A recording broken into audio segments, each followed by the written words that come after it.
Donc, on va débuter. Alors, on vous souhaite tous la bienvenue, puis on vous remercie d'être présents à ce dernier webinaire du RISIC. On est toujours ravis de vous voir en si grand nombre. On est présentement une quinzaine de participants avec des gens qui rentrent constamment dans la salle. Donc, je m'appelle Catherine Ledoux, puis je suis coordonnatrice du RISIC. Puis aujourd'hui, je suis accompagnée de Josée Côté, qui est co-directrice du RISIC, professeure titulaire en sciences infirmières à l'Université de Montréal, ainsi que Céline Gélina, aussi co-directrice, professeure à l'École des sciences infirmières Ingram de l'Université McGill. On va vous présenter notre conférencière sous peu. Avant ça, on voulait juste vous préciser qu'on vous encourage à utiliser la fonction au bas de votre écran, questions-réponses, pour pouvoir transmettre vos questions à la conférencière. Les questions seront répondues à la fin de la présentation dans une période d'échange. Donc, sans plus tarder, on vous présente la conférence d'aujourd'hui qui s'intitule Projet racontage, mesurer et contrer l'agisme contre les personnes étudiantes, chez les personnes étudiantes en sciences infirmières et en psychologie, en les initiant aux interventions de réminiscence. La présentation sera diffusée par Maude Dessureau, qui est infirmière et détentrice d'un doctorat en sciences infirmières. Elle est professeure agrégée au département des sciences infirmières de l'Université du Québec à Trois-Rivières. Ses travaux de recherche portent particulièrement sur les interventions des soins dans les milieux de vie pour personnes aînées dans la communauté. Les interventions de réminiscence sont au cœur de ces derniers projets. Elle a également étudié la thématique de l'errance et plus récemment l'agisme paternaliste et la participation sociale des personnes aînées vivant avec des troubles neurocognitifs. Donc, on va débuter la présentation. À vous, Madame Dessureau. Bien, merci beaucoup, Madame Ledoux. Puis je commence tout de suite en remerciant le RISIC pour cette opportunité. Je suis extrêmement fière de vous présenter les résultats, des résultats, parce qu'on s'entend, j'ai eu tellement de données hyper intéressantes que je vous ai fait une sélection qui vous permettra d'avoir une vue d'ensemble du projet. Et comme c'est un projet qui vient tout juste de terminer son financement, en fait, il reste quelques jours et puis ce sera terminé. Bien, c'est une analyse qui est fraîche et qui est en fait, surtout pour le volet qualitatif, moi, j'aime bien faire reposer mes données, les regarder quelques temps plus tard. Là, je vous dirais que vous avez une version là, très fraîche, très, très fraîche, mais je pense que ça peut être tout à fait intéressant, puis pour en discuter ensemble. Donc, tout de suite, j'en profite pour. Attends, comment ça que le petit. Excusez-moi, mais là, mon petit. Bon, parfait, j'ai trouvé mon curseur. Je ne suis pas seule. Je suis la chercheuse principale, mais il y a toute une équipe derrière moi. Je trouve ça extrêmement important de les mentionner, autant l'équipe de chercheurs que l'équipe d'auxiliaires et d'assistants de recherche qui sont derrière moi, qui font un travail extraordinaire. Je n'ai pas de conflit d'intérêt. Outre, bon, bien sûr, je déclare avoir reçu un financement du RISIC lors du concours de soutien au projet innovant et structurant 23-25. Ben, c'était 23-24 le concours, mais financement 23-25. Et je vais respecter les objectifs qui étaient annoncés pour ce webinaire. Vous les avez vus, je ne les répéterai pas pour rester concentré sur la présentation en soi. Je vais suivre une présentation avec un ordre logique tout à fait classique. Je vais y aller aussi, vous allez voir, il y a deux phases, donc phase 1, phase 2. Mais je vais garder vraiment la- la- une séquence là, pour que vous puissiez bien suivre chacune des phases. Commençons par la problématique. Quelle était la problématique de départ de ce projet-là? L'agisme, hein, vous l'avez compris, c'était dans le titre, mais d'où ça part mon intérêt pour l'agisme? En fait, j'ai assisté au forum Vieillir et vivre ensemble du ministère de la Santé en 2023 et c'était absolument fascinant. Il y avait un auditoire composé de personnes aînées citoyennes qui arrivent et qui prennent le micro, qui lèvent la main puis ils disent Bonjour, gens du ministère. On voudrait vous signaler que votre matériel, hein, le visuel que vous nous montrez à l'écran est teinté d'agisme. Regardez votre image. Puis là, je vous ai mis une capture d'écran, là, vous l'avez ici. Là. Alors, on voit quoi? La jeune femme, elle est sur un ordinateur portable. Le monsieur âgé, ben lui, il lit son journal hein, sur le banc. Puis la grand-mère, ben évidemment, c'est elle qui s'occupe du bébé. Donc, ils avaient soulevé le fait de bien considérer, de commencer à s'intéresser à l'agisme parce que, justement, les stéréotypes, hein, la façon d'envisager l'âge, les préjugés, ce qu'inspire l'âge, la discrimination, la façon de se comporter, dont on est soi-même victime ou dont autrui est victime en raison de l'âge, soit l'âgisme, c'est bel et bien présent, même dans des publications gouvernementales au Québec. Et c'est également l'âgisme, c'est pas juste présent et ça ne fait pas que déranger les gens, c'est aussi un enjeu de santé mondiale qui a été nommé comme ça par l'OMS, qui a fait des plans d'action d'ailleurs à ce sujet-là. C'est normal que ce soit vraiment, c'est un problème vraiment réel qui a des conséquences vraiment très fortes. L'OMS rapporte une moins bonne santé physique et mentale, un plus grand isolement social, une solitude accrue, de l'insécurité financière, une baisse de qualité de vie, des décès prématurés. Et l'OMS avance qu'il y aurait 6,3 millions de dépressions dans le monde causées par l'âgisme. Donc, maintenant, le parallèle, c'est de dire, OK, super, si, bon, les publications du ministère ont de l'âgisme, les aînés rapportent de l'âgisme, c'est un enjeu mondial, qu'en est-il des professionnels de la santé? Bon, il y a des écrits qui nous rapportent des pratiques discriminatoires envers les patients âgés, des stéréotypes négatifs envers ces derniers et envers les personnes âgées en général, pas juste les patients âgés, de la part des professionnels de la santé, mais il y avait une revue de littérature sur le sujet qui apportait le fait que c'était surtout considéré en centre hospitalier et auprès des médecins.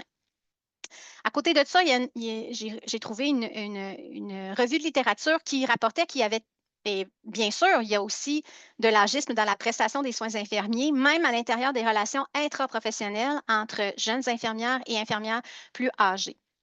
Donc, tout ça, moi, bon, c'est sûr, j'avais ces données-là de dire, OK, oui, il y a clairement présence d'agisme.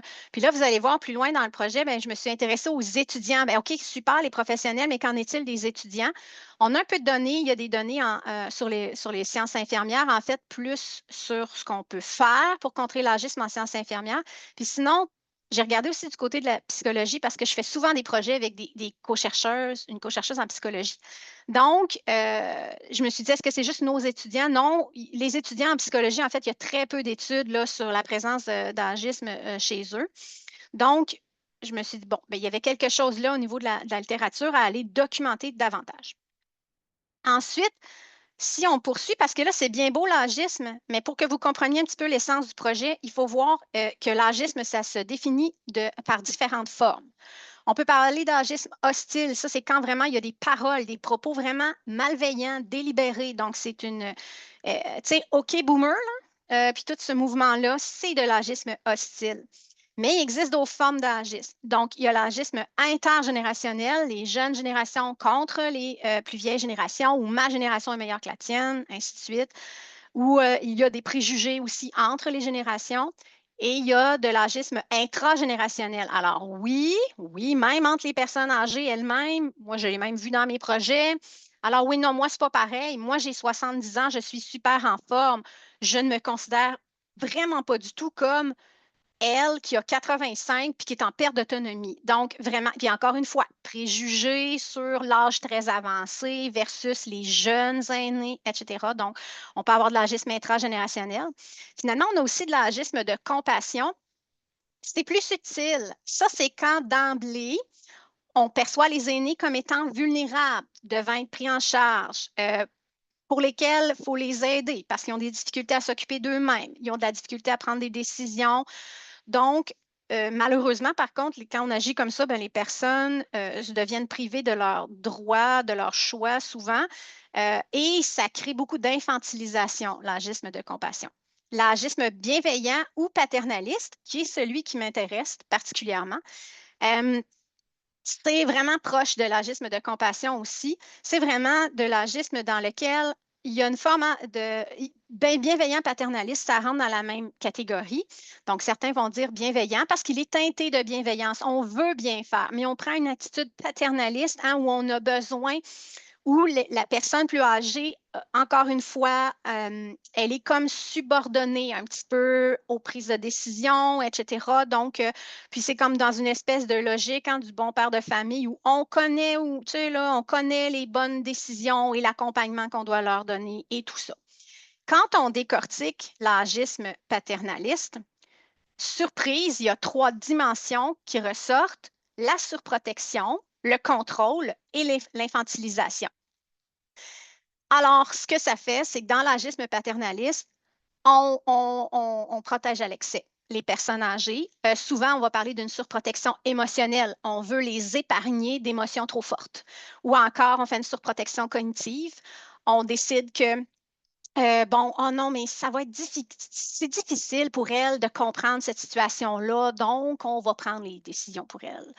Donc, il y a ça, la surprotection. Il y a également le contrôle, hein, le control qui vient, c'est un anglicisme pour le verbe dominer. Donc, on exerce un ascendant sur la personne, une influence, on veut lui imposer des volontés, des choix. Souvent, c'est des choix. L'infantilisation, ben là, c'est de maintenir hein, quelqu'un ou une personne avec un caractère ou une mentalité infantile, donc relative aux enfants.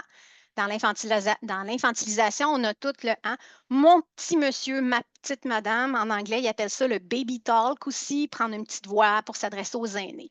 Puis là, vous voyez dans le coin à droite, les données, ce qu'ils nous disent, qu'on a des données empiriques comme quoi cette forme d'agisme-là, elle est présente chez les professionnels de la santé.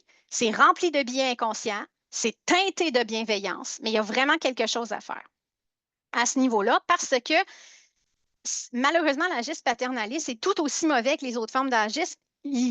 L'agisme paternaliste joue beaucoup, beaucoup sur la santé mentale. On parle de perte d'estime de soi, de démotivation, de perte de confiance en soi. Il y a même des données qui amènent la diminution de la vigilance cognitive et une baisse de la participation aussi à la société ou dans les activités tout court. Donc, en rendu là, moi, je me suis interrogée à dire, mais qu'est-ce qu'on a comme intervention pour agir contre l'agisme dans la formation des infirmières, entre autres? Dans une revue de littérature, la même que tout à l'heure, il abordait la formation infirmière. Puis ce qui était mentionné, c'est que la littérature s'intéresse davantage au programme de baccalauréat, aux cours didactiques, aux cours cliniques, aux séminaires qui vont traiter d'attitudes agistes, qui vont aborder l'agisme d'un point de vue théorique. Dans cette revue-là, il y avait une seule étude qui proposait un contact entre étudiants et aînés en dehors d'un contexte de soins. Et pourtant, les données sont à l'effet que la littérature est à l'effet que c'est des expériences de contact positif avec les personnes aînées et un volet important de la compréhension de l'agisme et de l'action pour contrer l'agisme, donc d'unir les âges. Donc, ça, c'était aussi mentionné dans la revue de littérature. Ensuite de ça, là, j'ai fait « Oh, super! Moi, mon bagage d'expérience en intervention de réminiscence, c'est justement un excellent moyen d'unir les âges si on fait de la réminiscence en incluant une composante intergénérationnelle. OK? Qu'est-ce que c'est une intervention de réminiscence? Puisque là, je parle de ça, il y en a peut-être vous demandez ce que c'est. On peut l'utiliser de manière individuelle, mais surtout en groupe. Moi, je m'intéresse à l'intervention de réminiscence en groupe. Ça consiste à des rencontres de discussion animées en petits groupes autour d'un thème de souvenir défini. Les personnes aînées sont invitées à raconter leurs souvenirs, à parler de leur vie. C'est des souvenirs autobiographiques. Et régulièrement, on utilise des photographies, des images, la musique ou d'autres accessoires qui viennent stimuler ce rappel-là de souvenirs. C'est documenté par certains auteurs comme étant un moyen de réduire les stéréotypes et les préjugés envers les personnes aînées, parce que bien sûr, on écoute leur récit de vie, puis on se rend compte que, mon Dieu, ils ont contribué à la société, ils ont eu une vie active, ils ont fait des choses, puis des choses impressionnantes. Donc, ça aide beaucoup à changer la perception. Et bien sûr, moi, l'intérêt de la réminiscence dans le cadre de ce projet-là, ça fait un bout que je travaille ça avec des collègues en psychologie parce que la réminiscence a d'abord été nommée et étudiée dans le domaine de la psychologie. C'est également une intervention infirmière reconnue qui est dans la fameuse NIC, la classification internationale des interventions infirmières. Donc, c'est en fait un très beau trait d'union dans mes projets de recherche d'aborder la réminiscence là, entre les sciences infirmières et la psychologie. Ça nous amène tout ça aux objectifs de recherche. Donc, forte de toutes ces connaissances-là, je me suis dit deux choses. Un, ce serait très intéressant d'aller voir de quoi a l'air l'agisme paternaliste chez les étudiants, chez nos étudiants. Donc, mesurer la prévalence d'attitudes paternalistes et de stéréotypes à l'égard des personnes aînées auprès de cohortes d'étudiants de l'UQTR et de l'Université Laval, parce que j'ai des collègues de l'Université Laval, partenaires du projet, dans les programmes de baccalauréat de sciences infirmières et de psychologie. Ça, c'est la phase 1. Phase 2, sous forme d'un projet pilote, donc en fait, explorer si l'initiation à des activités de réminiscence auprès de personnes aînées peut influencer les stéréotypes, les attitudes paternalistes de ces fameux mêmes étudiants. Donc, faire un projet pilote avec un sous-groupe d'étudiants qui auraient aussi participé à la première phase. Des sous-objectifs aussi, tant qu'à faire un pilote, toujours intéressant, l'acceptabilité, la faisabilité, puis les effets perçus. Donc, ça nous amène à la méthode. Alors, là, je vais y aller par phase. Donc, pour la phase 1, devis mixte de type exploratoire séquentiel. En fait, ce qu'on a fait, c'est qu'on a utilisé un outil qui existait, qui était l'échelle de mesure de l'agisme paternaliste, fraîchement traduite et validée en français. 12 items, questionnaire à 12 items, un Likert à 6 points, avec les 3 dimensions de l'agisme, la surprotection, l'infantilisation, le contrôle. On a mis tout ça en questionnaire en ligne avec un consentement, avec nos 2 populations étudiantes, sciences infirmières et psychologie, Université Laval, UQTR. Et après ça, plus tard, comme mes étudiants de la phase 2 avaient aussi répondu, j'ai été capable d'aller discuter des résultats des scores d'agisme obtenus chez les étudiants de la phase 2 pour m'expliquer un peu là, comment eux autres y interprétaient leur score. Donc, d'où le devis mix.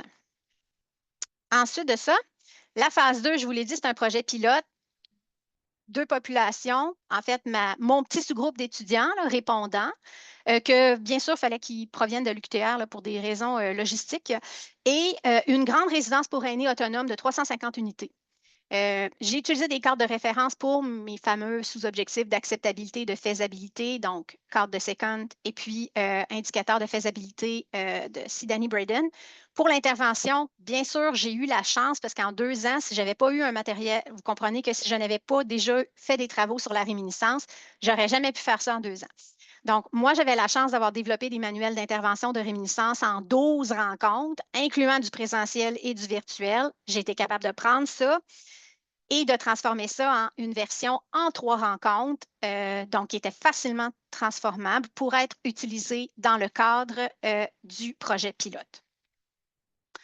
Donc, la séquence du projet pilote, donc au départ, une collecte de données, pré-intervention, histoire de vie, parce que ça, c'est mon expérience en réminiscence. C'est si on dit qu'on permet d'apporter des photographies, ben, il faut un moment pour les collecter. Il faut comprendre aussi l'histoire de vie de la personne.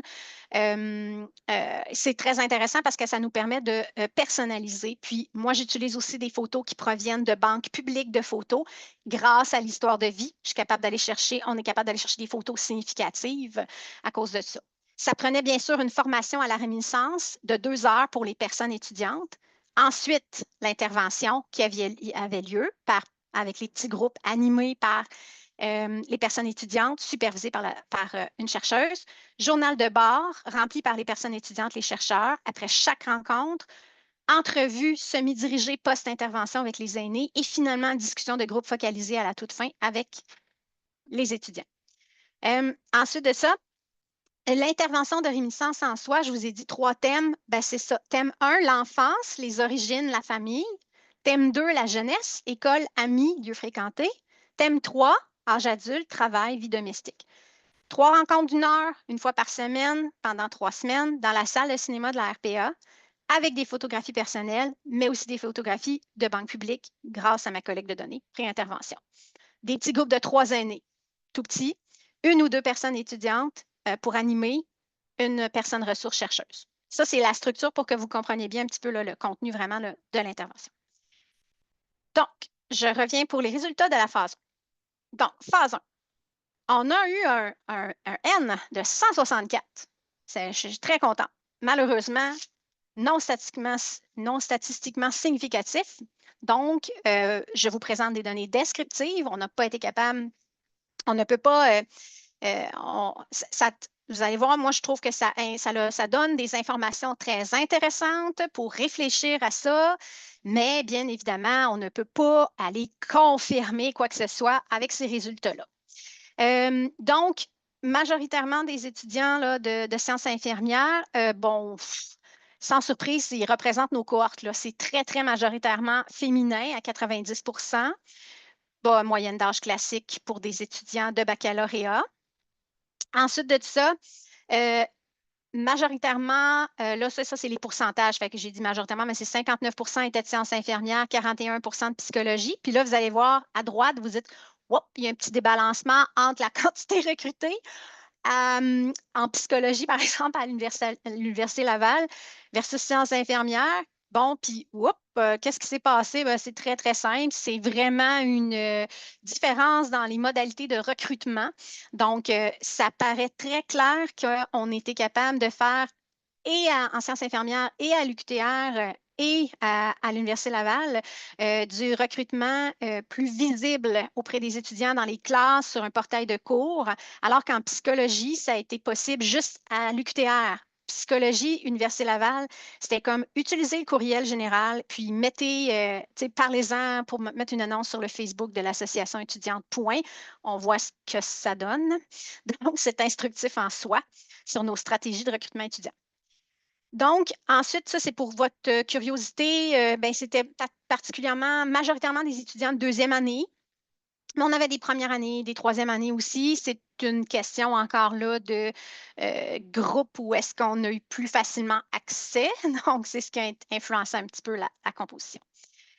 Maintenant, là, on a tous hâte d'arriver à la compréhension de puis là, qu'est-ce qu'on a mesuré. Donc, juste pour que vous figuriez bien aussi de quoi est composée la mesure de l'agisme paternaliste, le fameux questionnaire qu'ils ont répondu. Dans le fond, 12 énoncés agistes. Les réponses possibles, c'est dans le Likert, on a comme les 3 premiers scores. Donc, pour 1, 2, 3 points, là, pas du tout d'accord, pas vraiment d'accord. Puis finalement, une position plutôt positive. Donc, on n'est pas en accord avec l'énoncé ou on est en accord, mais avec des degrés d'accord ou de désaccord. Mais à la base, c'est 12 énoncés agistes. C'est intéressant d'aller voir comment ils se sont prononcés par rapport à ces énoncés-là. Et là, tadam! Bon, finalement, quand on regarde ça, on dit ah, ben mon Dieu, c'est comme je vous dis, on reste prudent, là. Ce n'est pas statistiquement significatif, mais il faut comprendre que le score minimal possible à la MAP, c'est 12, puis le maximum possible, c'est 72. La logique d'interprétation selon les auteurs, c'est plus le score est élevé, plus le niveau d'agisme est élevé. Donc, bonne nouvelle, il n'y a pas beaucoup d'agisme chez les personnes étudiantes, mais il y en a quand même un tout petit peu.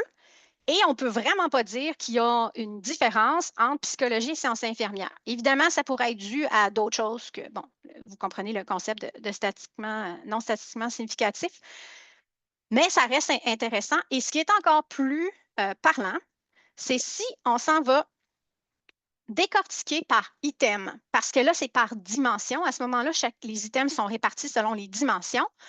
Et là, vous voyez, comme moi, à l'écran, c'est wow, ils se suivent. Hein? C'est vraiment, on voit que les deux corps d'étudiants, donc ça, vous avez la moyenne par item. Mais c'est intéressant d'aller se dire, mais qu'est-ce qui s'est passé avec l'item 8? Puis au final, c'est sûr que si on regarde ça, puis on se rappelle, là, si à un item, on comprend, là, si j'ai répondu 1, c'est que je n'étais pas du tout d'accord. Si j'ai répondu 2, je n'étais pas d'accord. J'ai répondu 3, je n'étais pas vraiment d'accord. Fait qu'on s'entend que en bas de 3, là, ça va, même à ça, ça va bien. Là, c'est pas, ils ne sont pas d'accord. L'énoncé est agiste, ils reconnaissent ce qui est agiste.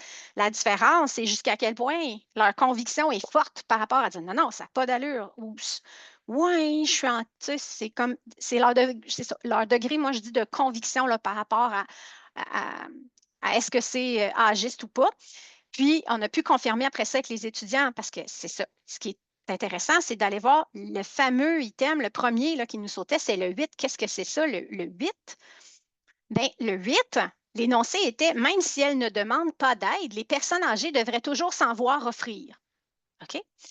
Bon, puis là, je vous les énonce, puis vous verrez la réponse. Après ça, le 4, qui est un petit peu plus haut, là, si on revient à l'autre, c'est bien de s'adresser lentement aux personnes âgées car elles peuvent prendre plus de temps à comprendre. Mais ça, c'est de l'infantilisation. Notre 8 de tantôt, ben, c'est de la surprotection. Le 9, même si elles ne demandent pas d'aide, les personnes âgées doivent être aidées avec leurs tâches quotidiennes, telles que le ménage, les courses, la cuisine. Et le 10, la plupart des personnes âgées interprètent des remarques ou des actes innocents comme étant discriminants envers leur âge. C'est une surprotection, puis même c'est une surprotection, en fait, cognitive. Là, c'est un attribut, dans le fond, où on dit, ah, ben, tu sais, ils peuvent être vexés facilement. Donc, Et là, ce qu'on a fait, c'est que moi, avec ces éléments-là, on est allé voir avec, par dimension ensuite de ça, parce que là, moi, j'ai ressorti ces items-là, puis dans les calculs, avec les données, on a dit, mais qu'est-ce qui ressort aussi? Bien, sans surprise, si on fait la moyenne par dimension, ben, c'est vraiment les items, dans le fond, sur la surprotection et sur l'infantilisation sont faibles. Tout le monde, c'est faible, c'est pas un gros niveau. Mais si on se dit sur quoi ça accroche un peu plus, c'est davantage la surprotection et l'infantilisation que le contrôle. Puis là, puis après ça, je vais vous amener à voir mes fameux étudiants. Eux autres, ça avait l'air de quoi, la phase 2, puis l'interprétation qu'ils ont donnée. Ça, c'est les étudiants de la phase 2. Donc, ils étaient très, bon, leur score total, là, je vous rappelle que tantôt, on a un score, on avait vraiment le score total à la map, la moyenne 27,42. Fait que là, quand on voit un peu comment ils s'en sortent, 28,62, ça veut dire que mon échantillon était un tout petit peu plus élevé, mais pas tant, avec une étudiante vraiment, par contre, qui ressortait du lot. Ça, c'était vraiment intéressant d'aller comprendre comment ça se fait qu'elle, elle ressortait du lot. Et là, c'est extrêmement intéressant de ramener les items parce que sans surprise, je vous confirme que ces étudiants-là, eux autres aussi, c'est l'item 8 qui ressortait aussi avec du 4 et l'énoncé 9, entre autres, et tout ça. Puis, dans le fond, je vais y aller tout de suite avec celle, je vais prendre celle du bas. Là, dans le fond, là, cette étudiante-là qui avait eu 44 de score, elle a dit, mais c'est parce que moi, les aînés que je côtoie, elles ont toutes l'Alzheimer. Alors oui, oui, elles doivent être aidées dans leurs tâches quotidiennes, même si elles ne demandent pas d'aide. Puis oui, il faut que je leur parle lentement pour qu'elles me comprennent. Fait qu'effectivement, la perception qu'ils ont des étudiants, des personnes âgées, elle est forcément influencée par les aînés auxquels elles sont exposées. Et concernant le fameux énoncé 8, ben, leur réponse était ouais, non, mais c'est parce que moi, j'offre mon aide à tout le monde spontanément, peu importe leur âge. C'est comme si dans l'énoncé, la nuance, même si elles ne demandent pas d'aide, elles n'avaient pas nécessairement remarqué cette portion-là. Puis, ou certaines l'avaient pris dans le sens ouais, mais moi, j'ai pris ça dans le sens ben non, mais même si ça ne le demande pas, c'est-à-dire qu'elles n'ont pas besoin, elles n'ont pas besoin de le demander, je vais l'offrir quand même, puis je l'offre à tout le monde de toute façon. Puis ça, c'était assez fort du côté des étudiantes qui sont infirmières, là, de dire non, non, mais moi, je suis habituée, j'offre mon aide tout le temps à tout le monde. Donc, c'était quand même intéressant de comprendre leur compréhension de ces énoncés-là, puis de leur façon d'y répondre. Si on arrive maintenant dans la phase 2, donc ces étudiants-là, ces 8 étudiants-là que, ben là, le 8, je vous l'annonce, je vais parler des aînés, je vais revenir sur les étudiants après.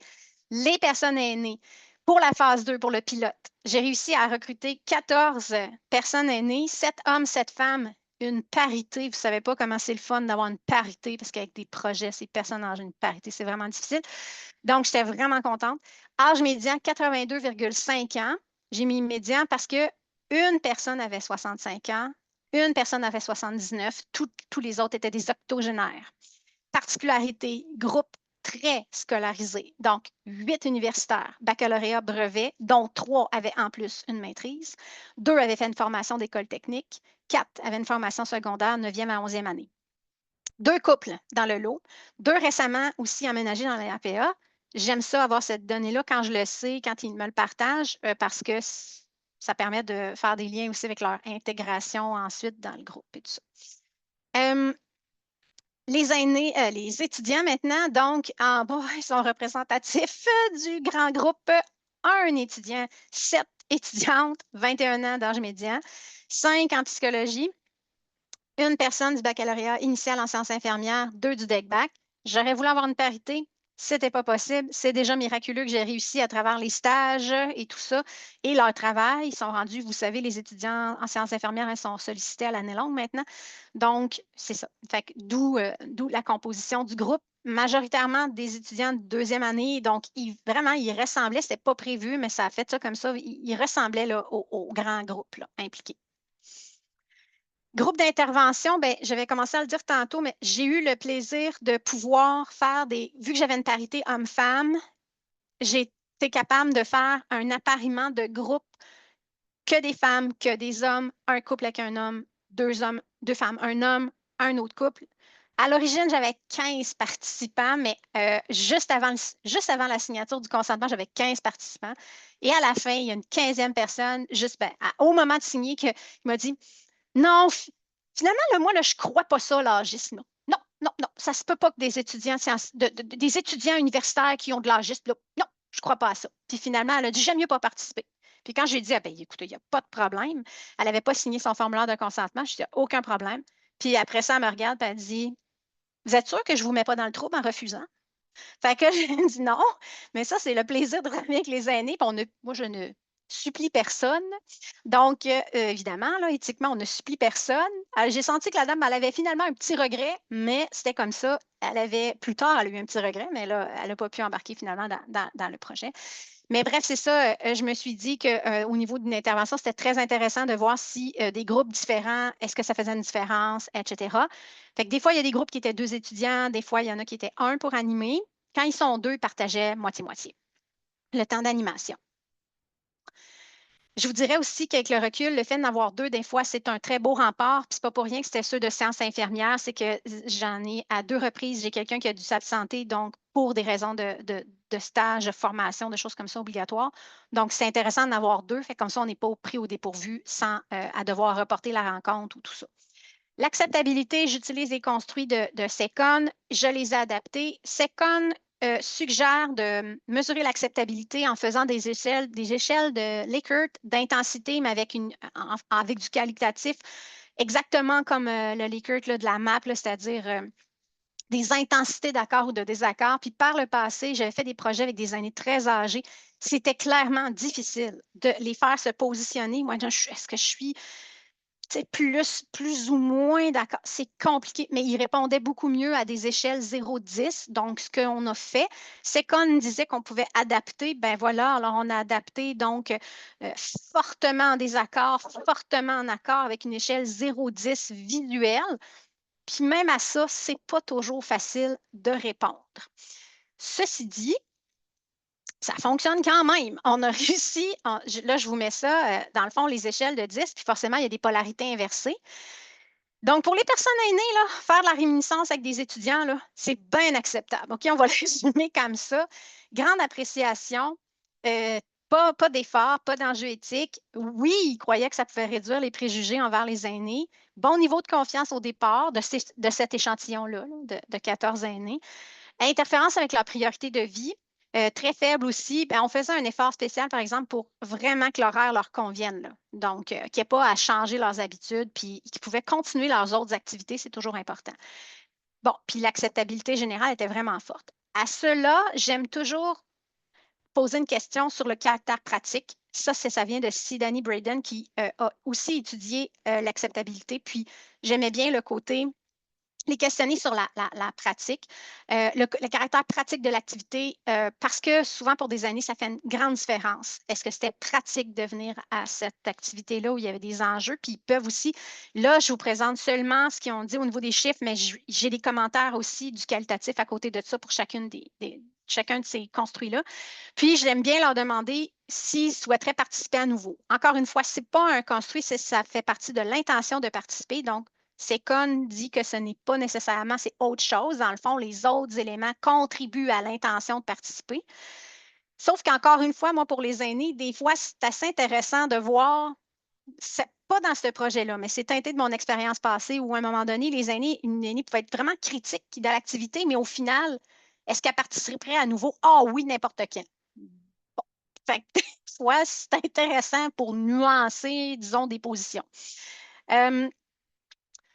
Ça ici, je vous montre un peu, je vous montre le qualitatif seulement pour l'appréciation, mais on a des mots comme je ne m'attendais pas à ce que ça soit aussi prenant. Ça a été merveilleux. J'ai aimé toutes les rencontres. C'était très intéressant. C'était le fun. On a ri pas mal. Je les ai surpris, il parlait des étudiants, je les ai surpris avec ce qu'on faisait quand on était plus jeunes. J'ai été satisfaite. Puis j'aimais bien le dernier qui a dit qu'en s'en venant à l'entrevue, lui, il se disait je me disons que, tu sais, vous l'avez moule, je me disais, supposons que, tu sais, on pourrait dire que c'est la meilleure, l'intervention, mais il n'avait jamais eu d'autres. Fait qu'ils ne pouvaient pas combattre. Je trouvais ça intéressant de vous partager ça, qui avait le goût de dire que c'était la meilleure intervention qu'il y avait eu ou activité qu'il y avait eu à la RPA depuis qu'il connaît la place. Donc, ici, je vous ressors les grands thèmes de l'analyse qualitative au niveau des effets perçus. OK? Donc, ça stimule le rappel des souvenirs autobiographiques, ça entraîne un regard positif sur sa vie, ça favorise la création de liens relationnels, c'est une source de valorisation, c'est une activité stimulante et ça génère des émotions positives. Là, je vous ai mis, vous avez vraiment des extraits de verbatim. Je vais y aller rondement parce que le temps file vraiment rapidement. Donc, mais somme toute, puis vous allez pouvoir avoir accès là, dans le fond. Ça, c'est sûr que c'est un gros point là. Le fait de voir des photographies, encore plus des photographies publiques, où est-ce que si on arrive, par exemple, avec le deuxième commentaire où la dame, on est arrivé avec une photo de l'université qu'elle avait fréquentée quand elle était jeune. Sur le coup, elle voit la photo à l'écran, puis elle dit, mais c'est où ça? Tu sais, elle cherche, et là, elle explique que là, quand les animateurs disent c'est l'université X, ils nomment, là qu'elle fait, et que là, ça vient rechercher tout le vécu, tout ce qu'elle avait vécu à cette université-là, puis à quel point les émotions, puis tout ça, ce que ça lui avait apporté. Je vous dis que ça, c'est très fort. Le rappel des souvenirs, puis comme le premier participant dit, parfois, il y a des choses qu'ils pensent qu'ils ont oubliées, puis ils ne se remémorent pas nécessairement tout ce qu'ils ont vécu, tout ce qu'ils ont fait, c'est normal, mais que ça, c'est une occasion de le faire. Le regard positif sur sa vie, ça, c'est un thème que je trouve particulièrement intéressant. De la réminiscence, ça peut être utilisé en psychothérapie par les psychologues. Et en psychothérapie, c'est justement ça le but, d'amener la personne à poser un regard plus intégré sur sa vie, de réévaluer ses bons coups pour en tirer une expérience positive. Puis ça aide, entre autres, ils utilisent ça beaucoup quand ils font de la réminiscence pour traiter la dépression. Ils vont utiliser la psychothérapie dans cette ligne-là. Ce qui est fort intéressant de cette expérience-là, c'est que le regard positif sur sa vie, il survient même si on n'est pas en psychothérapie. Donc, ça, j'ai trouvé que c'est une donnée vraiment super intéressante. Donc, les gens rappelaient à quel point ça mettait en valeur leurs bons coups, puis même le premier participant, là, une réflexion, en fait, sur comment il avait travaillé pour améliorer et avoir un impact dans son milieu de travail, puis qui espérait, puis en fait, avec ce qu'on présentait, il se disait, sais-tu, finalement, je pense que oui, même si souvent les gens nous rapportent plus les moins bonnes choses qu'on a fait. Une personne elle permettait de dire, waouh, j'ai eu une vie intéressante, il y avait beaucoup d'activités, ou des gens que ça confirmait la conviction qu'il y avait eu une belle vie. Donc, ça, c'est très intéressant. La création de liens relationnels entre les participants, ça, c'est incroyable. J'en ai un aussi cette année qui est arrivé en disant, je me suis fait un nouvel ami grâce à cette activité-là. Je suis maintenant amie avec monsieur untel qui était dans mon groupe. Donc, puis les gens, ils ont témoigné beaucoup, beaucoup à l'intérieur de ce grand thème-là, le thème de la création de liens relationnels, l'importance du partage, de la communication, d'apprendre à connaître l'autre, puis à quel point ça tisse des liens, puis à quel point c'est plaisant d'apprendre à connaître les autres, puis de voir différentes expériences. Une dame qui disait, tu sais, de voir que cette personne-là a eu une vie complètement différente de la mienne, mais tellement aussi intéressante. Donc, c'est ça. Ensuite, la valorisation. Donc, un couple qu'en fait, la dame, elle racontait que dans le fond, cette expérience-là lui avait permis que son mari ait un regard vraiment différent sur sa jeunesse, en fait, qu'elle n'avait pas pris la peine, puis qui est arrivé en lui disant, ben voyons donc, c'est incroyable ce que tu as fait. Donc, c'est très valorisant. Puis oui, ça, on le voit dans les activités, les commentaires des autres de wow, tu sais, c'est donc très valorisant. La valorisation par la réaction des jeunes aussi, des étudiants très impressionnés. Une activité stimulante, là, je vais cibler plutôt le deuxième commentaire où le participant il a expliqué que ça faisait 4 ans qu'il habitait à la RPA, qu'il s'ennuyait à mort, qu'il y avait des activités, mais qu'il n'y allait jamais et que cette activité-là l'avait ramené. Fait que vous voyez, c'est vraiment, ça amène vraiment des trucs importants. Les émotions positives. Les émotions positives, ben voilà, c'est aussi très présent. Donc, les gens, puis là, j'ai un gros volet, j'avais vraiment analysé aussi les émotions. Donc, mais l'émotion est vraiment forte, puis c'est des émotions positives. Puis là, vous allez peut-être vous dire, Oui, OK, mais il n'y a jamais d'effet négatif. En fait, on peut ramener des souvenirs moins heureux sans que ça amène de la détresse émotionnelle. On a un exemple d'une personne qui avait vécu un accident vraiment très grave. Il aurait pu mourir, mais il racontait en même temps que non, non, mais ça a eu quelque chose de positif dans ma vie parce que j'ai connu ma femme à cause de ça. Une participante qui a dit, tu sais, pleurer, c'est pas nécessairement négatif parce que souvent, c'est vrai que dans ces interventions-là, si la personne se met à avoir une émotion, rapidement, surtout les étudiants, c'est comme, ah! Tu sais, c'est comme, mon Dieu, elle pleure, tu sais. Mais ce n'est pas nécessairement négatif, fait que ça a quelque chose de bien instructif là-dedans. Et on a même une personne qui a amené que ça lui avait ramené des émotions qu'elle croyait réglées, mais qu'en fait, elle a dit, ben coudonc, je vais devoir retravailler là-dessus. Mais elle ne voyait pas ça du tout comme un effet négatif. Puis au contraire, elle aurait souhaité qu'il y ait davantage de rencontres. Donc, c'est pas parce que ça avait fait ressurgir quelque chose que c'était négatif. Bon, Madame Ledoux, est-ce que vous voulez conserver, est-ce que j'ai jusqu'à 50 ou bien comment vous voulez? Voulez-vous que j'arrête tout de suite ou Je pense qu'on peut vous laisser terminer ouais, puis passer à la période de OK, questions après. c'est bon. Je vais aller, de toute façon, pour les étudiants, c'est vraiment intéressant. C'est un volet super aussi. L'influence du contact, les thèmes. Apprendre des personnes aînées, réduire les préjugés et les stéréotypes, nouvelles compétences et émotions. Ça, j'ai trouvé ça super. Dans leurs journaux, et là, je vous présente les données de leurs journaux de bord. OK? Pas de l'entrevue à la fin, mais vraiment des journaux de bord. Donc, de la part de ceux qui étaient infirmières, d'amener clairement, dire, je suis infirmière en CHSLD, donc moi, je côtoie des résidents qui ont, pour la grande majorité, de la démence. Je ne peux pas avoir de conversation avec ceux-ci. De faire de la réminiscence, de faire ce projet-là, ça m'a permis d'avoir des conversations avec des personnes âgées en santé et de voir que la vieillesse n'est pas forcément signe de maladie. Un autre qui a dit que je suis habituée dans mon travail de côtoyer des personnes avec des difficultés financières, physiques, mentales. Je trouve que ça élargit ma vision des aînés. Ça me rappelle que vieillir n'est pas seulement négatif. Autre commentaire étudiant, apprendre des aînés, séance très intéressante au niveau des apprentissages que moi et ma collègue, on a reçus. Ce sont des rencontres riches en expériences et conseils de vie. Je trouve que leurs histoires nous apportent de la motivation, de la persévérance, un message qui nous dit de suivre notre voie malgré les obstacles. Imaginez la richesse de ça quand tu as 20 ans, quand c'est l'étudiante qui a 20 ans et qui écrit ça. Euh, Réduire les préjugés, les stéréotypes d'eux-mêmes. Ils trouvaient que ce contact-là leur donnait l'envie de briser des préjugés et de l'âgisme qu'ils pouvaient avoir.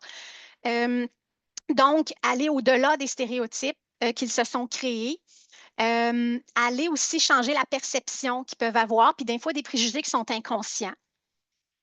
Des nouvelles compétences. Il y a un étudiant qui a rapporté, une étudiante qui a rapporté des nouvelles compétences d'écoute active, des aptitudes communicationnelles auprès des aînés. Avoir remarqué une petite attention peut changer la journée complète d'une personne âgée. Elle s'était rendue compte, cette étudiante-là, que le fait de les écouter au départ, qui était un petit peu plus réservé, mais qu'après ça, ils s'ouvraient beaucoup plus. Elle avait témoigné qu'elle voyait même dans son travail, elle avait pris la peine. Puis, il y en a une autre, la deuxième aussi, la dernière. C'est très fort de dire, mais maintenant que j'ai fait cette intervention-là, maintenant, je prends le temps de m'asseoir et d'avoir une conversation avec les personnes âgées. Parce qu'il faut dire que même il y avait celle qui était infirmière, mais dans le lot, j'en avais aussi qui étaient préposées, ils sont en psychologie, là, préposées dans des RPA ou encore travailler en pharmacie où il y a beaucoup, beaucoup, beaucoup d'aînés qui passent. Tout ça. Donc, elle disait que suite à ça, elle prenait les 5 minutes pour les écouter, pour parler un peu avec eux. Les émotions très positives, je suis rentrée chez moi avec le sourire. Je me sentais si bien en sortant des rencontres. Mais ce n'est pas que des émotions pour les étudiants. On voit la dernière elle témoignait qu'elle avait trouvé ça lourd à un moment donné d'apprendre à quel point leur enfance avait été vraiment difficile parce que, bon, la religion, etc., tout ça. Mais elle avait été surprise en même temps à quel point c'était pas joyeux, mais il racontait ça avec tellement de détachement que c'est ça qui l'avait touché sur le plan émotionnel, puis qu'elle était sortie de la rencontre avec ça. Mais ne craignez pas, le fameux poids sur le cœur, on s'en est occupé immédiatement elle était dans le groupe de ma collègue, donc ça sert à ça aussi d'avoir une personne ressource dans les rencontres. La faisabilité de l'intervention, je passe vraiment, je vais vous sortir des petits faits saillants, mais vous avez un code QR si vous voulez avoir plus de détails sur toute la faisabilité d'une intervention de réminiscence, le comment faire, les ressources. Tu sais, les matériels, les manuels, c'est des manuels d'intervention et de formation, donc n'hésitez pas. Vous avez un code QR à la fin de la diapo aussi. À la toute fin, il y a un lien web, puis je pourrais le donner au RISIC sans problème. Donc, vous pouvez aller là-dessus. Je vous sors des faits saillants. 2 heures de formation à la réminiscence et le guide d'intervention, c'est suffisant. Les étudiants étaient bien préparés, donc c'est quelque chose de facile. Ça nous prend une personne ressource, toujours, on l'a vu là, pour gérer s'il y a une émotion négative d'un participant, d'un étudiant. C'est sûr que côté faisabilité, je ne vous cacherai pas que de préparer, c'est hyper riche de préparer, de personnaliser, mais bien sûr, ça prend la ressource. Ben, dans mon cas, c'est du personnel de recherche pour aller collecter des fameuses photos sur les banques publiques. OK? Puis, faire le montage des PowerPoints. Ils ne sont pas très gros. Puis les PowerPoints, là, il n'y a pas de quantité. Ça dépend si votre groupe est bien, bien loquace. J'ai des groupes qui n'ont jamais passé à travers le contenu de leur PowerPoint, puis il y en a que oui, mais flush. Il n'y a personne qui a manqué de conversation ou de photos. Habituellement, c'est une photo par diapositive. Mais ça, ces détails-là, vous avez ça dans nos manuels. Donc, la pièce, bien là, j'ai mis une petite image de cinéma. La formule cinéma, c'est wow pour le grand écran, là, mais par contre, les gens sont assis à côté de l'autre. Il ne faut pas négliger l'aspect à s'asseoir en rond d'un fois et pas avoir à se tourner pour regarder les autres participants. C'est un considérant. Nous, un succès, c'est de faire bien attention au moment dans lequel on propose ça, d'éviter les conflits d'horaire, mais pour tout le monde. Pour les étudiants, nous, on a fait en mai-juin pour essayer, puis même à ça, c'était pas évident, mais c'était la meilleure saison, mai-juin, session d'été. Bon, ensuite de ça, la dynamique des groupes, c'est un autre fait saillant de la faisabilité, c'est vraiment quelque chose. Donc, le déroulement des rencontres va être influencé, puis ça influence par la dynamique du groupe, puis l'expérience des participants. S'il y a une familiarité, moi, je le permets. Quand les gens disent « je ferai le projet avec mon ami une telle », go, allez-y, dites oui, ça aide, OK? Ça aide à la dynamique des groupes. Puis, ne pas hésiter à créer des groupes en fonction de la personnalité au moment de la collecte et intervention. Je vous dirais que cette fameuse collecte-là, elle sert à ça aussi. Alors, quand on voit qui est verbomoteur, c'est sûr que si vous matchez les verbomoteurs dans le même groupe, ça va faire des flamèches. OK? Donc, ça, c'est un considérant. Le déroulement des rencontres, maintenant, c'est sûr que en lien avec la dynamique des groupes, gérer des membres dominants, c'est un défi pour les personnes étudiantes. Ils ne sont pas habitués de faire ça. Ils n'ont pas l'habitude dans les cours, on ne les forme pas à ça. Le temps de parole, c'est un irritant pour plusieurs années. J'ai manqué de temps de parole. Ça, pourtant, non, là, mais des fois, c'est une perception aussi. Là. C'est pour ça qu'on garde de très petits groupes. C'est super important, 3 années maximum. Puis vous avez vu, on avait un groupe à 2, puis je vous jure qu'il n'y avait pas de temps mort. Vraiment pas de temps mort. Donc, c'est des rencontres d'1 heure, puis il y en a beaucoup qui ont dit qu'il aurait pris 1 heure et demie, bon, puis tout ça.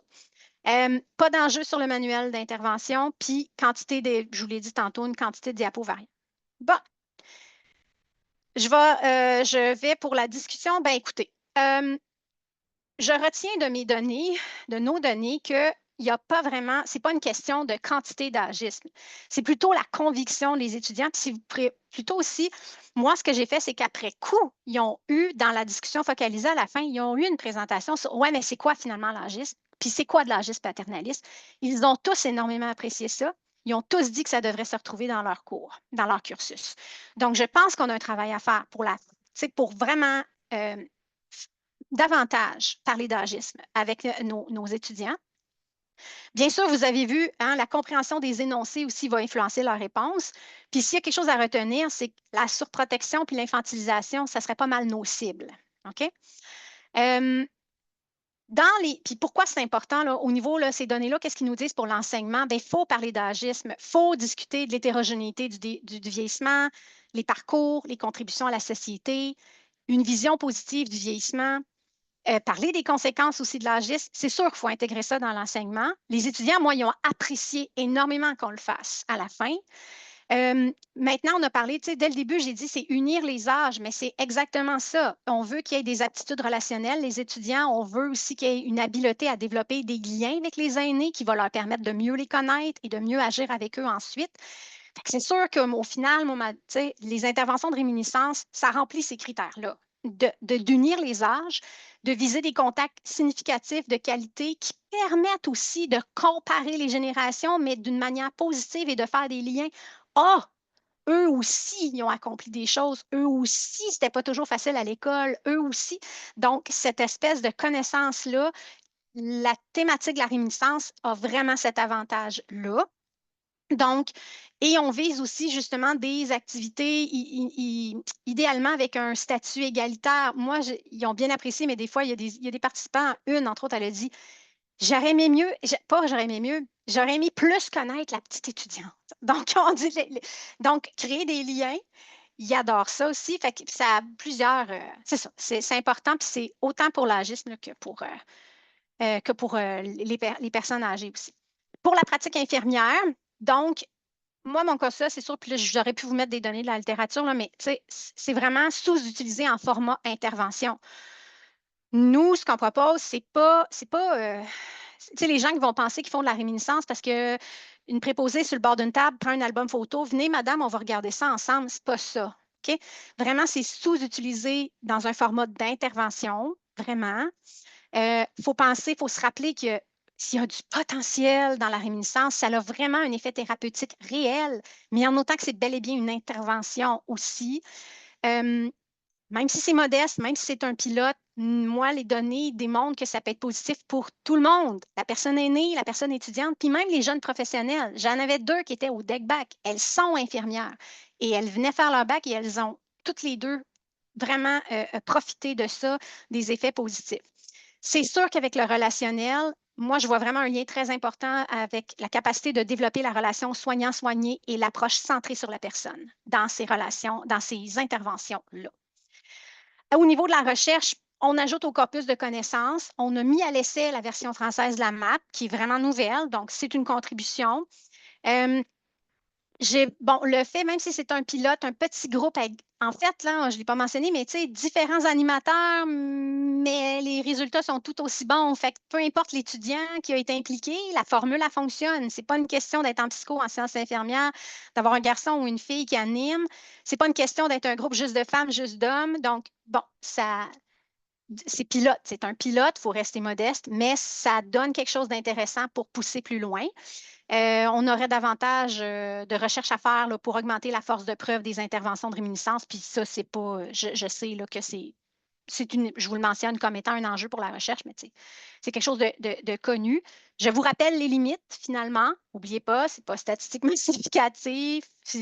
On est prudent dans l'interprétation des données. C'est un pilote, donc c'est des petits échantillons. On ne peut pas généraliser. On n'a pas de mesure d'effet à long terme non plus.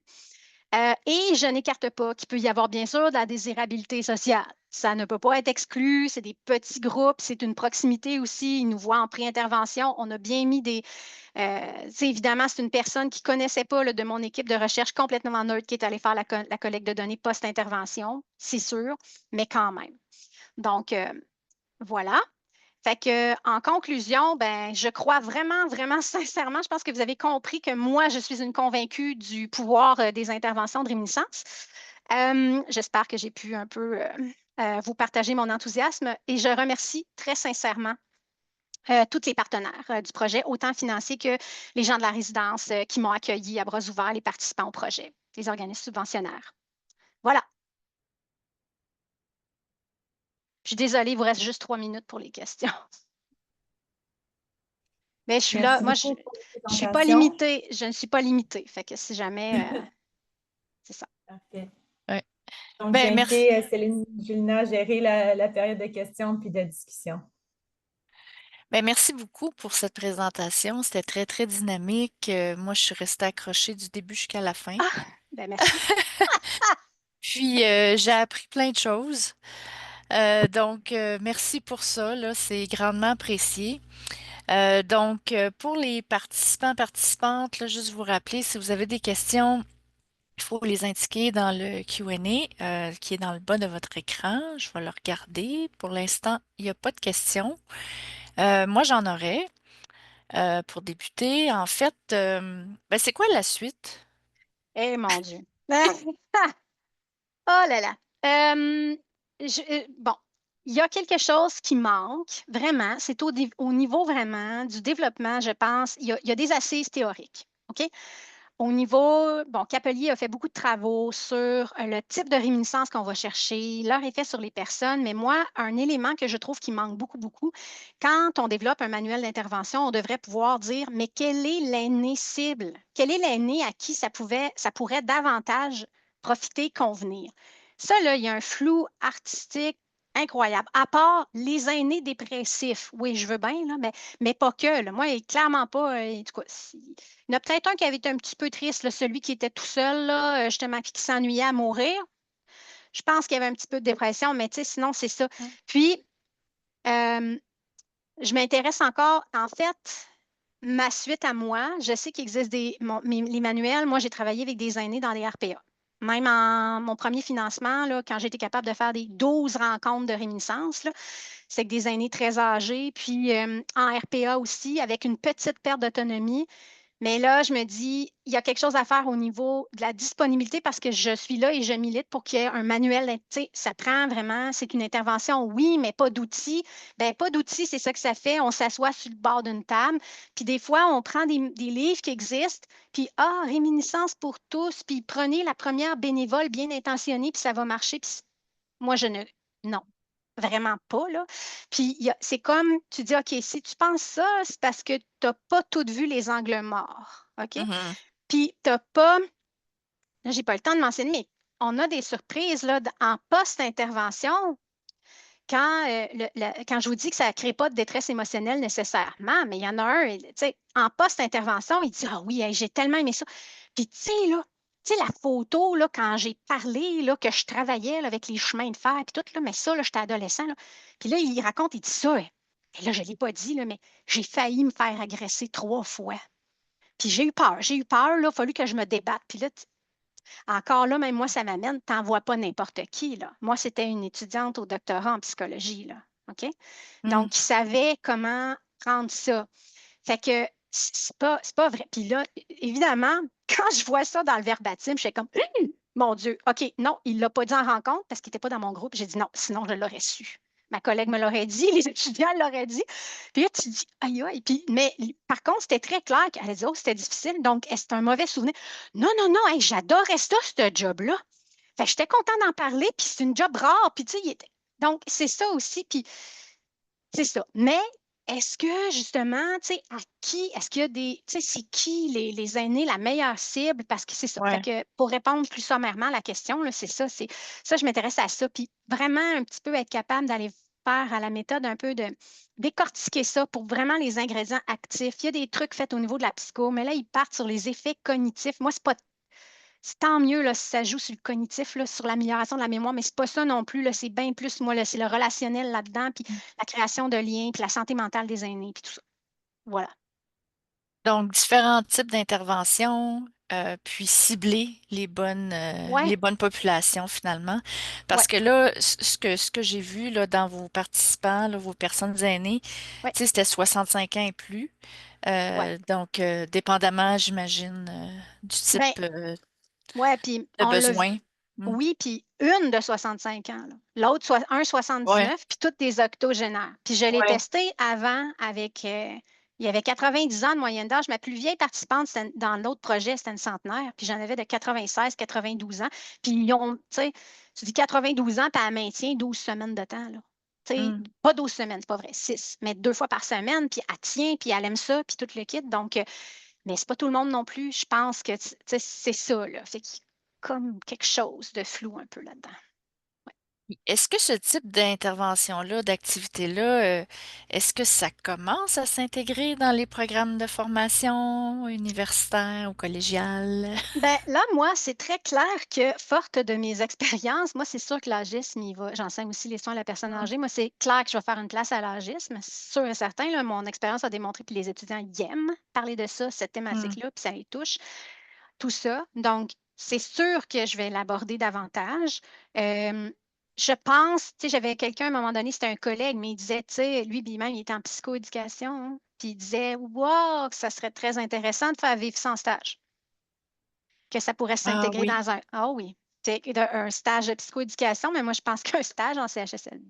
Mais ben là, oui. CHSLD, par exemple, là, moi, c'est ça. Là, je sais que ça existe parce que dans la littérature, ils vont dire, ah, c'est merveilleux, la réminiscence avec des personnes qui ont un trouble neurocognitif majeur.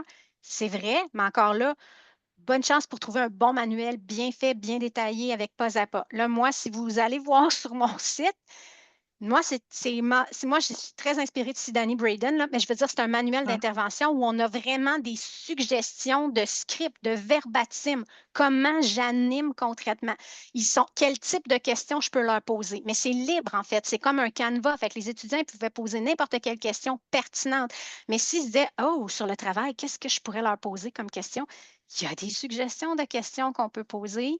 Il y a une façon d'animer qui est suggérée, d'introduire, de faire, de clore, de passer la parole. Tout ça, c'est dedans. Mais là, je n'ai pas travaillé ça pour les personnes avec un trouble neurocognitif majeur, mais c'est ça. Puis d'un autre côté, nos stages encore là, qu'est-ce qu'on leur présente? C'est des aînés, justement, si on dit qu'on est juste en CHSLD, youf! Je veux dire, on n'a pas ça, cette idée-là de faire un stage dans le communautaire avec un organisme communautaire, par exemple. On pourrait aller là, là. On pourrait aller là. Parce que, encore une fois, l'étudiante qui me dit ah, les étudiants, hey, wow, moi, je fréquente que des aînés super malades. C'était tellement un plaisir d'entendre une dame de 85 ans qui a une maîtrise me parler de sa vie. Aïe, aïe. Bon, fait que ça y fait, là. Mais ça, c'est pas à l'hôpital ni au CHSLD qu'on les a, c'est dans le communautaire. En fait, des personnes aînées, il y en a partout. Il y en a partout. Mais si je parle comment on peut arriver à faire ça, si on veut leur faire vivre une expérience comme ça dans le cadre de leur formation, mais il faut justement aller, c'est peut-être plus du côté du communautaire qu'on soit capable de le faire. Ce serait une belle avenue, oui. Oui, puis même les RPA, moi, c'est sûr que mes projets sont beaucoup en RPA, mais les RPA dans le projet, mon autre expérience, je sais très bien à quel point s'il y a des aînés, plus la perte d'autonomie est importante, plus ces gens-là ont moins d'activité. Hein. C'est mon lien avec ma participation sociale, là, elle diminue en tabarouette. Donc, c'est sûr que si on les amenait faire quelque chose comme ça dans une RPA, je veux dire, tout le monde est gagnant. Là. Moi, c'était là une RPA de gens très à l'aise, très autonomes, mais je l'ai déjà fait. Pas avec des étudiants, mais je l'ai déjà fait avec des interventionnistes, là, des infirmières, dans des RPA. Puis c'est incroyable ce que ça peut apporter. Donc, c'est à considérer aussi. C'est comme si, justement, on a comme, vu que les RPA sont privés, c'est comme si on ne va pas là non plus en stage. Là. On est comme, ils y vont s'ils sont en santé communautaire par le soin à domicile, mais ils ne sont pas nécessairement directement dedans, alors que pourtant, il y aurait des choses à faire là aussi. Il y a une participante dans le Oui. Q&A qui a mentionné, c'est pas une question, là, mais qui a mentionné qu'elle est à Paris. Ah oui. Puis elle a mis en place des ateliers là, de réminiscence là, dans un hôpital gériatrique. Puis elle fait ça depuis plus de 10 ans. Donc, oh, merveilleux. Est-ce que c'est avec c'est la Fondation Médéric? Juste au cas où. Non? OK. c'est pas mentionné, fait que je C'est parce pourrais que pas le confirmer, mais bon. très récemment, je n'ai pas regardé, mais on m'a dit très Ouais. récemment d'aller voir ce qui est fait par OK. ça. On m'a suggéré récemment, comme la semaine OK. passée. Une autre Mais ressource. oui, OK. ben c'est ça, mais oui, oui, je sais, puis oui, probablement qu'au niveau de l'Europe, je pense que c'est plus développé qu'ici. Ça se peut bien. Ouais. Mais elle mentionne que non, ce n'est pas avec la fondation. Donc, Ah non, OK. bon. C'est bon. Donc, bien, moi, je continuerai, là, mais on a dépassé notre temps. Oui, oui. Donc, merci, un gros merci encore pour ce beau partage là, qui est très instructif, mais aussi très inspirant, j'ai trouvé. Fait qu'un gros merci. Ça clôture nos activités de webinaire pour la saison. Donc, comme vous le savez, on a beaucoup de webinaires qui sont enregistrés et qui sont disponibles là, via le site web du RISIC. Donc, merci beaucoup, Maude. Merci beaucoup tout le monde, José, Catherine. Alors, je souhaite à tout le monde une belle fin de journée, une belle semaine, puis un beau printemps. Merci beaucoup. Merci. Au revoir. Bye.